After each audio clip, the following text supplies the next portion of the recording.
રામ રામ સીતારામ, સ્વાગત છે તમારા બધાનું નવા વ્લોગમાં। તો આજે આપણે જોઈએ ઇઝરાયલની કરન્સી કે ઇઝરાયલની કરન્સી તો અહીંયાના નોટ સિક્કા કેવા હોય છે તે આપણે જોઈએ। અત્યારે સૌથી નાનો સિક્કો ઇઝરાયલમાં આ છે, એના 10 પૈસાનો। આને ઇઝરાયલની ભાષામાં 10 એગ્રોટ કહેવામાં આવે છે। અને આપણે પાછળથી જોઈએ, પાછળથી કંઈક આવો દેખાય છે। અને આ સિક્કાનું મૂલ્ય ભારતના રૂપિયામાં જોઈએ તો 2 રૂપિયા અને 30 પૈસા જેટલું થાય। ત્યારબાદ આને અડધો શેકલ કહેવામાં આવે। આપણે કેમ 50 પૈસા કહીએ એવી રીતે અહીંયા અડધો શેકલ આ પાછળથી છે।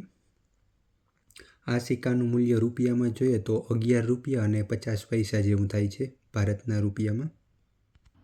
ત્યારબાદનો આ સિક્કો છે 1 શેકલનો।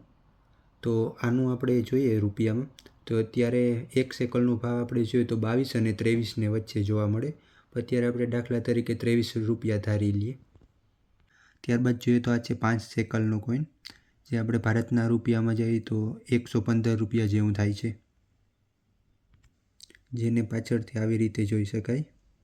ત્યારબાદ આ 10 શેકલનો કોઈન, જે 2 રીતનો દેખાય છે, 2 કલરમાં, એક સિલ્વર અને એક ગોલ્ડ, 2 રીતે દેખાય છે। આ છે 10 શેકલનો કોઈન, જે સૌથી મોટો છે કોઈનમાં, અને તેનું આપણે ભારતમાં મૂલ્ય જોઈએ તો 230 રૂપિયા જેવું થાય, જે પાછળથી કંઈક આવું જોવા મળે। આ નોટ છે 20 શેકલની।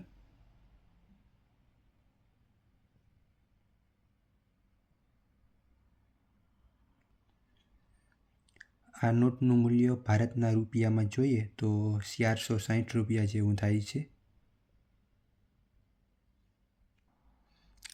ત્યારબાદ બીજી નોટ છે 50 શેકલની।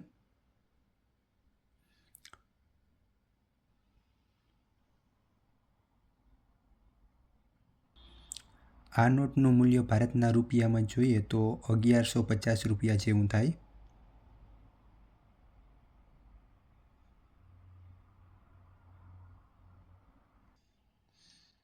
ત્યારબાદ આ નોટ છે 100 શેકલની।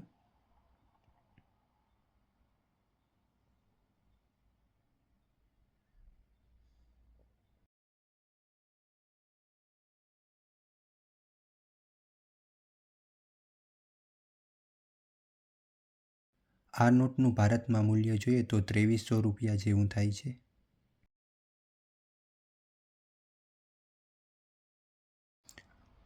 આ નોટ છે 200 શેકલની।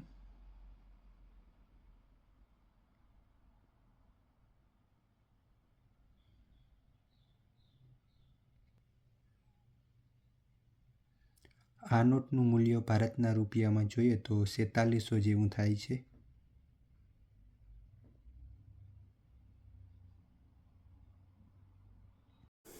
અત્યારે આપણે 2 દેશની નોટો છે, એક છે ભારતની અને એક છે ઇઝરાયલની।